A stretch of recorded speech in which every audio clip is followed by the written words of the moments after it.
Hey all, it's Justin, your guide into the other side. I just kind of want to jump right in and get right on to the Legends of the Mara guide. Like, I know a lot of you guys are gonna be asking, like, how do I even start? Like, where do I begin? And SPAC is a great uh, mega thread that covers everything that you need to know about Otherdeed expanded vessels. But essentially, to start, you're going to need at least one Otherdeed expanded NFT, and you're also going to need either a coda or one of the following: a farmer, or a hunter, or an enchanter. So again, a lot of you guys are gonna be thinking, hey, I really like this kind of land. Where do I get it? So obviously you're gonna go to one of the places to to buy it. So that's probably gonna be OpenSea or Gem or Blur or any of these NFT aggregator platforms. And you're gonna be there's gonna be a ginormous board of things that you can buy, and let's just clear this here. But basically, this kind of displays everything that you want to see about the NFT collection. Again, keep in mind I'm looking at Otherdeed Expanded. So if you get an Otherdeed Expanded, just keep in mind that you will have to get a vessel, to play the game, right? You will need an Otherdeed Expanded, and you need a vessel. But again, why I'm pointing this out is because Otherdeed Expanded is different from like the OG Otherdeeds. The OG Otherdeeds come with the land, and it comes with a randomized vessel. So when you interact with the burn contract, the old deed, if you decide to purchase the old deed to play the game, it comes with everything that you need. So you'll get a vessel, and you'll get the same deed but better contract. So I'm just coming from the perspective that, hey, you want to choose both of your items, so you want to pick an expanded and you want to pick a vessel. So that allows you more choice and maybe more flexibility with your budget that you have. So let's go ahead and just clear this filter. So we'll just reload this. So maybe you have some type of aesthetic. Maybe you have some type of preference for form or function. And I know a lot of people are going to be looking at the size of the land, because that's ultimately going to dictate how many workers can be on it. So hunters or farmers or codas by itself, but enchanters don't take up a slot, so we don't have to worry about those. So again, if we go take a look at any one of these random lands, let's just go ahead and let's actually click the status to buy now, because you can actually see the ones that are available for purchase on the market. So I'll just click this random one here. You can see what the price is. You can see what the price is. So it's listed for about 0.49 ETH, which is about $916. So again, plan accordingly with your budget. But again, this land seems to be like it's just a level 1 land. You can see your environment tier. If you scroll down, you can also see the floor price per Otherdeed trade. So again, environment tier 1, it's around 0.46 is the cheapest one, so about $60.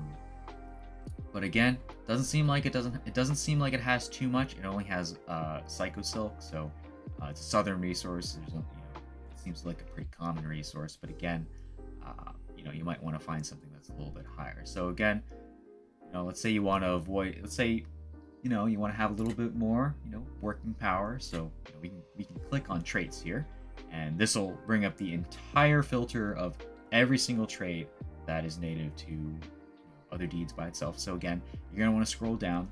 You're going to want to find the trait that you want. So in this case, it's going to be environment tier, and then we can choose. Let's just go ahead and just let's say we want a minimum of at least 3 workers on it, okay, or working slots. So that relegates the range of searchable environment tiers from anything including 3, 4, or 5. So we can actually see this reflected in the new updated list of NFTs available to choose from.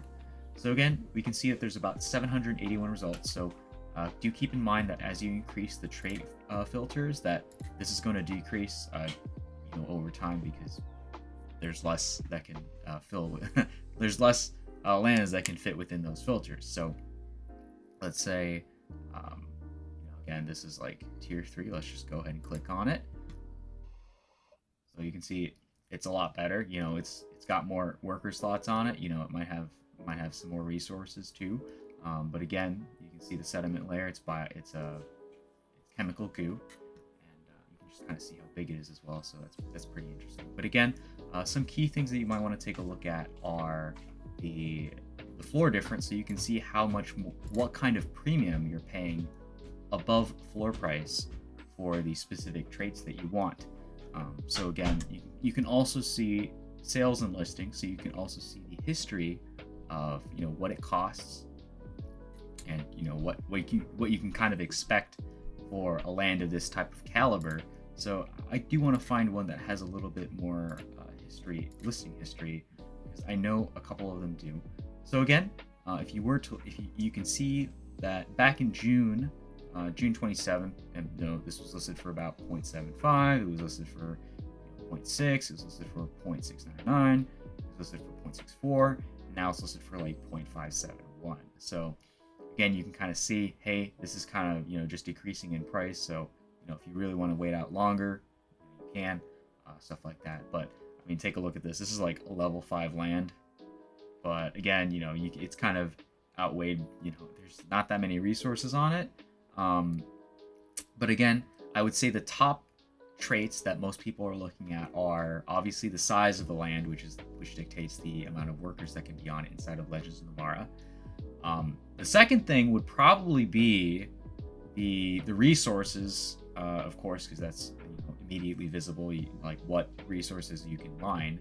So again, that's a little bit harder to filter for, so I won't necessarily go over that one, but you can kind of just take a look at the lands itself and just kind of see which ones have like lots of resources on them. But I would say the third main thing that most people will be looking for is the sediment tier. So the sediment tier, outlined per SPAC's guide here. If we scroll down and we find the sediment tier part, so we can see that the higher the sediment tier, the greater the ability for farmers to fragment harvest. So what a fragment is essentially, you can mine the fragment of a particular sediment and feed it to your Maras, your vessels, and you know, evolve it into a Coda Mara. So I know I'm getting a little bit more deeper into the weeds here, but it's sediment tier does affect the speculatively speaking, it does increase the sediment generation rate, or the efficacy rate of the farmers. So again, I would go ahead and just, you know, relegate that to level 2. You know, sediment tier 2, sediment tier 3. Obviously, that's going to decrease the number of results. Before it was like 700. That just cut it in half, so it's like 366 listed. You know, available for buy now, right now. So again, this is kind of relegated to, you can kind of see the traits that you have right here. It's buy now, environment tier trait 3 to 5, sediment tier 2 to 3. Seems pretty good to me. You know, if I'm looking for those specific traits, again, not financial advice, just going based off of, you know, the gameplay. So if you want specific gameplay, you want a specific meta, if you want a specific strategy, then, you know, positioning yourself, you know, using these tools to get to where you want to be is going to be critical in, you know, getting on top of the leaderboard and being able to, you know, compete against other people. So to obviously get those rewards, as I discussed in previous.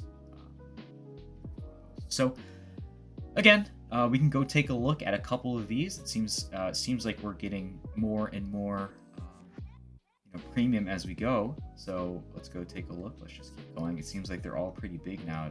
They're all getting a little bit bigger. They're getting a lot more premium, a lot more exciting. So I mean, if we go take a look, let's say, you know, we click on this one. So this one's a level 4.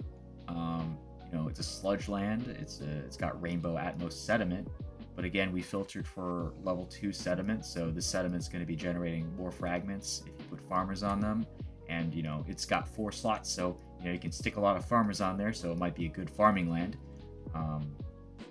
So I mean, we can take a look at all the top traits here. It's a environment tier 4. We've got one resource. So take a look at that there. We can actually find what resource it is. So it's a Western resource. It's brimstone.